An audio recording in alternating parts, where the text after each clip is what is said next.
இன்றைக்கி ஒரு டிஃப்ரெண்ட்டான பொரியல் தான் பண்ண போகிறோம். பட்டர்ஃப்ளை பீ ஃப்ளவர் வச்சு பொரியல் போகிறோம். அகத்திப்பூ பொரியல் மாதிரியே தான். இது செஞ்சுட்டு எப்படி இருக்குன்னு நான் காமிக்கிறேன், வாங்க பார்க்கலாம். எங்கள் வீட்டில் இன்றைக்கி 2 பொரியல் பாருங்கள். எல்லா காயும் போட்டு மிக்சட் கூட் பண்ணியாச்சு. அடுத்து சட்டி வச்சாச்சு. எண்ணெய் ஊற்றி கடுகு கருவேப்பிலை போட்டுக்கணும். நான் எப்போவுமே உளுந்துக்கு பதிலாக கருப்பு உளுந்து தான் போடுவேன், ரொம்ப நல்லது. வெங்காயம் கொஞ்சம் ஜாஸ்தியாகவே போட்டுக்கலாம், அப்போ தான் அதோட பொரியலோட டேஸ்ட் ரொம்ப நல்லாயிருக்கும். வெங்காயம் வணங்கிடுச்சு, ஓரளவுக்கு கண்ணாடி பதமான பிறகு இந்த பூ பாருங்கள், கழுவி 1-2 கட் பண்ணி வச்சுருக்கேன்.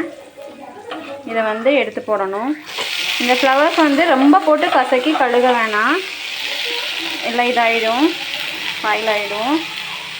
நம்ம லைட்டாக கசக்குனா சும்மா தண்ணி ஊற்றி ஒரு எல்லாம் சலசுனா போதும், ரொம்ப போட்டு புரிஞ்சுதான் இருக்க வேண்டியதில்லை.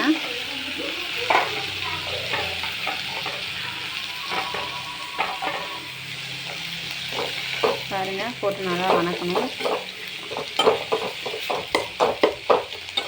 இதுக்கு வரமிளகா விட பச்சை மிளகா தான் நல்லாயிருக்கும்.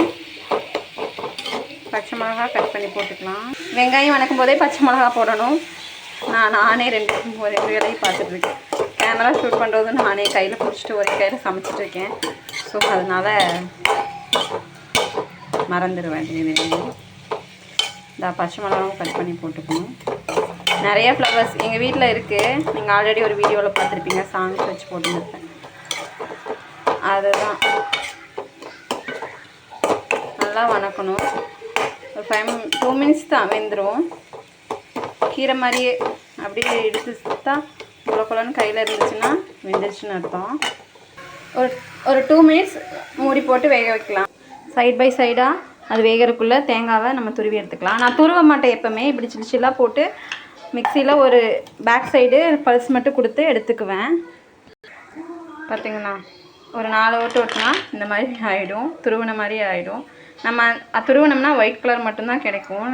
இப்படி எடுத்தோம்னா அந்த தோலோடவே இருக்கும். தோலில் தான் நம்மளுக்கு எதுலேயுமே நிறைய சத்து இருக்குது, அதனால் அப்படியே போகிறது நல்லா இருக்கும், ஈஸியும் கூட. இப்போ நம்ம பூ வெந்துருச்சான்னு பார்க்கலாம். பாருங்கள், இன்னும் கொஞ்சம் வேகணும். தண்ணி பத்தலைன்னா தண்ணி ஊற்றக்கூடாது. அப்படியே லைட்டாக மேலாப்பில் இப்படி தொளிச்சு விட்டு தான் நம்ம சமைக்கணும். எல்லாத்துக்குமே இப்படி செஞ்சு பாருங்கள், பொரியல் ரொம்ப டேஸ்ட்டாக இருக்கும்.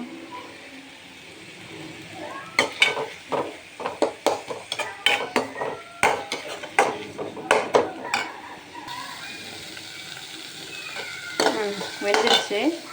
இப்போ நம்ம தேங்காய் துருவலை போட்டு இறக்கிக்கலாம். வேகிறதுக்குள்ளே நான் சைட் பை சைடாக பாத்திரம்லாம் கழுவி அடிச்சுட்டு வந்துட்டேன்.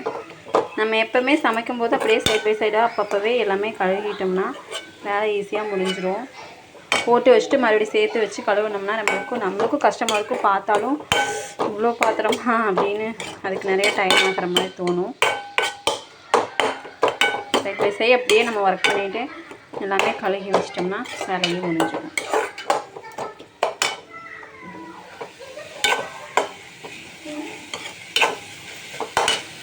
லாஸ்ட்டில் இறக்கும்போது கொஞ்சம் தேங்காய் விட்டு இறக்கிட்டிங்கன்னா ரொம்ப டேஸ்ட்டாக இருக்கும்.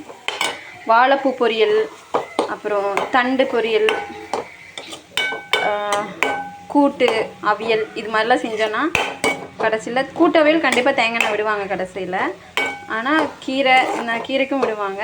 இந்த மாதிரி பொரியல் பூக்களெல்லாம் செய்யும்போது அந்த முக்கியமாக வாழைப்பூ செஞ்சோம்னா அந்த துவர்ப்பு டேஸ்ட்டுக்கு அந்த கசப்பு வர மாதிரி தோணும்.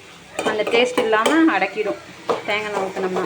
ஸ்மெல்லும் சூப்பராக இருக்கும். ட்ரை பண்ணி பாருங்கள். அவ்வளோதான், பட்டர்ஃப்ளை பீ பொரியல் ரெடி.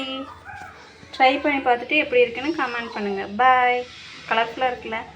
பாய்.